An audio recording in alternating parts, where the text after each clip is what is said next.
बहुत ज़्यादा अजीब से एनवायरनमेंट में नहीं थे। मैं काफ़ी कंफर्टेबल पोजीशन में था इंटरव्यूज़ में। आईसर्स ऑल्सो, मतलब आईसर्स भी होते हैं और दूसरे रिसर्च इंस्टीट्यूट्स भी होते हैं। करने के लिए SOP, LOR और इंटरव्यूज़ से ज़्यादा इम्पॉर्टेंट वो भी बहुत ज़्यादा मैटर करते हैं, क्योंकि एट इंटर्नशिप का एक बहुत बड़ा रोल होता है। मैं अपना एक एक्सपीरियंस शेयर करना चाहूँगा। इंटर्नशिप करना कितना ज़्यादा इम्पॉर्टेंट हो सकता है वो मुझे उस वक्त रियलाइज़ हुआ। फेलोशिप्स के ऑप्शन काफ़ी अच्छे से खुल जाते हैं। तो आप जब PhD करने जाते हैं तो आपको बहुत अच्छी फेलोशिप्स मिल सकती हैं, बेटर देन CSI और NET।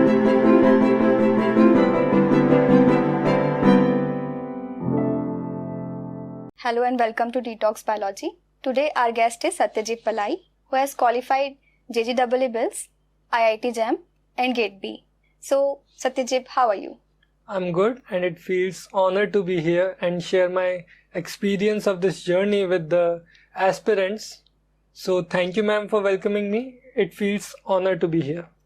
Okay, Satyajit. So tell us something about the journey that you had while your preparation. So my journey of preparation began when I was in class 12th. I was focusing like an ordinary boy. I was focusing on MBBS. My parents wanted me to be a doctor, so I couldn't make to the MBBS seat.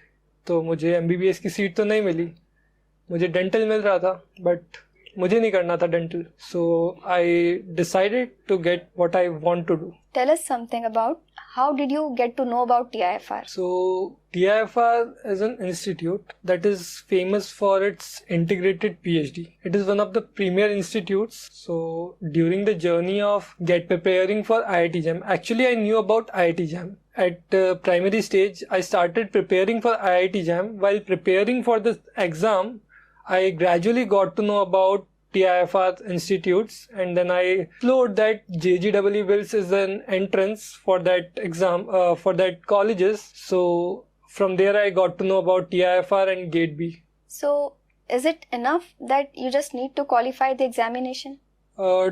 Honestly speaking, सिर्फ exam clear करने से कुछ नहीं होगा. JGEE Bills जो exam है वो MSc plus PhD के लिए स्पेशलाइज्ड है. Means it is specific for MSc and PhD, integrated MSc PhD. तो बात करें सिर्फ एग्जाम क्वालिफाई करने के लिए, तो PhD करने के लिए आपको इंटरव्यू से फेस करना पड़ेगा, और इंटीग्रेटेड PhD के लिए भी सेम सिचुएशन है कि अगर आपको PhD करनी है तो इंटरव्यू से फेस करना ही पड़ेगा. Alright. So tell us something about interviews and how did you manage to qualify them? Talking about the interviews, तो इंटरव्यूज तो ऐसे कुछ बहुत ज़्यादा प्रेशराइज या बहुत ज़्यादा अजीब से एनवायरनमेंट में नहीं थे.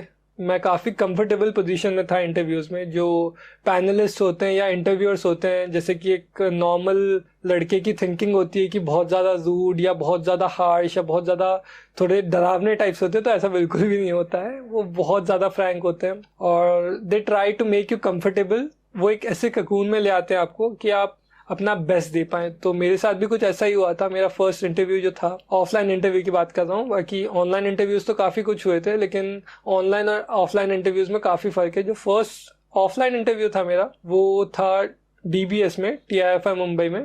So that was really great experience, क्योंकि वहाँ पे जो रिसर्चर्स थे उन्होंने इतने अच्छे एनवायरनमेंट में मुझे डाल दिया था. मतलब इतने अच्छे जोन में मुझे ले आए थे कि वहाँ पे लिटरली मैंने अपना काफ़ी अच्छा परफॉर्मेंस दिया था. No pressure at all.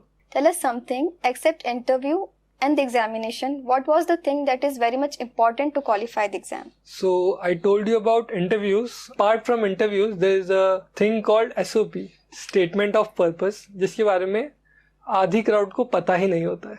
तो SOP लिखना एक आर्ट है और उसको आना बहुत ज़रूरी है. अगर आपको PhD करनी है या इंटीग्रेटेड PhD भी करनी है, so it's for PhD aspirants also, कि SOP का बहुत बड़ा रोल होता है आपके इंटरव्यूज़ में. स्टेटमेंट ऑफ पर्पस के अलावा LOR यानी कि लेटर ऑफ रिकमेंडेशन, जिसके बारे में भी लोगों को नहीं पता होता है. तो एक अच्छे गाइड से LOR लिखवाना आपके सिलेक्शन में कितना बड़ा रोल प्ले कर सकता है, इसका अंदाज़ा भी शायद आपको नहीं होगा सभी को, लेकिन since I have experience that, तो मुझे पता है. एंड मैंने लोगों के एक्सपीरियंस से भी काफ़ी ज़्यादा सीखा है, और मैंने इन सब चीज़ों को ध्यान रखा था. मैंने इन सब चीज़ों का काफ़ी ज़्यादा ध्यान रखा था कि जब मैंने प्रिपरेशन चालू करी JGEE बिल्स की, that's for TIFR, it's not just for TIFR institutes actually, it's for IISERs also, मतलब आइसर्स भी होते हैं और दूसरे रिसर्च इंस्टीट्यूट्स भी होते हैं जो इसके अंदर कवर होते हैं। तो पूरी लिस्ट इसकी वेबसाइट पे अवेलेबल है। तो सत्यजीत, इन सब चीज़ों के अलावा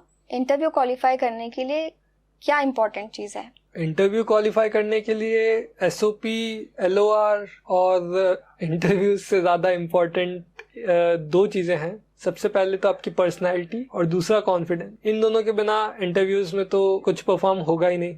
भले ही वो आपको कितने भी अच्छे कंफर्ट जोन में डाल दें, कितना भी ज़्यादा लीनियंट या फिर कंफर्टेबल एक्ट करें, लेकिन आपका कॉन्फिडेंट रहना भी बहुत ज़्यादा ज़रूरी है उस जगह पे। और उसके बाद आपकी पर्सनैलिटी, आपकी वे ऑफ टॉकिंग, जेस्चर्स, वो भी बहुत ज़्यादा मैटर करते हैं, क्योंकि at some point of time वो आपको खड़ा रख के भी मीन्स आपसे क्वेश्चंस करते हैं और आपसे ड्रॉ वगैरह भी करवाते हैं, जैसे मुझसे करवाया था कुछ इंटरव्यूज में। तो या पर्सनैलिटी भी मैटर करती है। सो इंटर्नशिप का एक बहुत बड़ा रोल होता है। मैं अपना एक एक्सपीरियंस शेयर करना चाहूँगा। जब मैं आइसर कोलकाता गया था इंटरव्यू के लिए, तो उधर उन्होंने मुझसे पूरा जो इंटरव्यू था मेरा वो इंटर्नशिप बेस्ड। तो एक अच्छी जगह से इंटर्नशिप करना कितना ज्यादा इंपॉर्टेंट हो सकता है वो मुझे उस वक्त रियलाइज हुआ। शायद मैं और अच्छी जगह से कर सकता था, बट लेट इट बी। मैं आप सबसे यही रिक्वेस्ट करूंगा, जो भी एस्पायरेंट्स हैं, अगर आप इंटीग्रेटेड PhD के लिए प्लान आउट कर रहे हैं तो प्लीज अपनी एक इंटर्नशिप जो है वो अच्छी जगह से करें, ताकि आपको एक स्ट्रॉन्ग लेटर ऑफ रिकमेंडेशन भी मिल पाए। और उसके साथ ही आपकी SOP अगर उससे कनेक्टेड है तो सोने पे सुहागा। I means what should I से एल्स, कि that is the best part, कि आपको बहुत ज़्यादा प्रेफरेंस मिलने वाली है उधर। मेरे जो फ्रेंड्स बने थे उधर कुछ, तो उनके साथ भी मेरी जिनके साथ थोड़ा इंटरेक्शन हुआ था, तो उनमें से कुछ ने अच्छी जगह से करी थी इंटर्नशिप, एंड आई नो कि यार वो फाइनली सिलेक्ट हो गए वहाँ पे। It is really very important. Okay Satyajit, तो तुमने तीनों एग्जाम क्लियर किए हैं, तो तुम इंटीग्रेटेड PhD करना प्रेफर करोगे या सिर्फ MSc? अगर आपका पहले से डिसाइडेड है कि आपको क्या करना है लाइफ में, आपको PhD करनी है लाइफ में, तो ऑफ कोर्स आपको इंटीग्रेटेड PhD के लिए ही जाना चाहिए, क्योंकि वो एक बेटर अपॉर्चुनिटी है कि आपको 2 अलग अलग एग्जाम्स नहीं लिखने पड़ रहे हो। उसके बाद आपको फाइनेंशियल सपोर्ट भी काफी अच्छा मिलता है इंटीग्रेटेड PhD में, रादर देन MSc स्टूडेंट्स के साथ अगर कंपेयर करें तो आप MSc के वक्त ही इंटीग्रेटेड PhD में आप अर्न करना चालू कर देते हो। पर अगर आप MSc करके फिर PhD करने का चूज करते हो तो आपको फिर PhD में आपकी अर्निंग स्टार्ट होती है। तो या अगर मैं अपनी बात करूं तो I was not that sure कि मुझे PhD में किस टॉपिक पे काम करना है, किस फील्ड में काम करना है एग्जैक्टली। तो या इसलिए मैंने MSc प्रेफर करना सोचा है अभी। तो सत्यजीत, टेल अस कि प्रीमियर इंस्टीट्यूट से MSc करना हमें फ्यूचर में कैसे हेल्प कर सकता है? ओके, सो प्रीमियर इंस्टीट्यूट से MSc करने का फ़ायदा ये होता है, BSc के वक्त ही प्रिपेयर करके MSc एक अच्छी जगह से करते हैं तो आपके पास फेलोशिप्स के ऑप्शन काफ़ी अच्छे से खुल जाते हैं। तो आप जब PhD करने जाते हैं तो आपको बहुत अच्छी फेलोशिप्स मिल सकती हैं, better than CSIR NET or other exams for PhD for fellowships. And JRF में I don't know the exact figure. It was 35 before, but currently it is 37. And the PMRF fellowship is 80,000 a month. So you can see the difference. एक premier institute जैसे कि NIT, IIT, आइसर्स और दूसरे जो भी institutes होते हैं उनसे अगर आप MSc करते हैं तो आप जब PhD के लिए एनरोल करते हैं तो आपको PMRF के लिए आप अगर एलिजिबल हैं तो आप बहुत अच्छा अर्न कर सकते हैं। मींस PhD में आपको बहुत अच्छी फेलोशिप्स मिलेंगी। सत्यजीत, टेल अस कि क्या हर स्टूडेंट को PMRF मिलता है जो प्रीमियर इंस्टीट्यूट से MSc करता है? नो मैम, एक्चुअली PMRF के लिए क्राइटेरिया होता है जो कि 8 CGPA का होता है। तो आपका अगर MSc के वक्त चारों सेमेस्टर्स का क्यूमुलेटिव 8 CGPA के ऊपर होता है, PMRF के लिए एलिजिबल होते हैं, एंड देन आप उसका बेनिफिट ले सकते हैं। So Satyajit, tell us, is there anything else जो शेयर करना चाहोगे?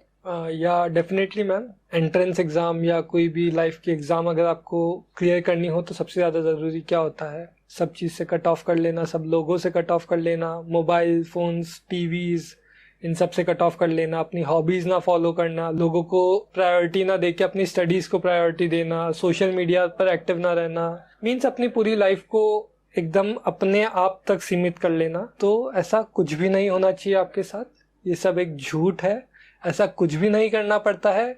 मैंने तो कभी नहीं किया ऐसा कुछ भी, मैंने सब कुछ एंजॉय करा टाइम टू टाइम, और पढ़ाई भी टाइम टू टाइम करी है। जो रोज़ पढ़ता था उसको रोज़ ही रिवाइज कर लेता था, क्वेश्चंस प्रैक्टिस करता था, फिक्स्ड इंटरवल कि मुझे टेस्ट देना है तो मुझे टेस्ट देना ही है, भले मुझे वो टॉपिक आता हो ना आता हो, ताकि मुझे एक आइडिया लग जाए कि मुझे किस हिसाब से अपने आगे की जो टॉपिक्स हैं या जो पढ़े नहीं है मैंने उनको किस हिसाब से मुझे पढ़ना है।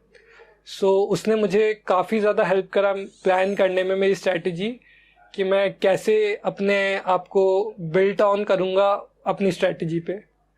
या मैम, ये सब करना भी बहुत ज़रूरी है। Thank you Satyajit for your time and patience. Thank you ma'am.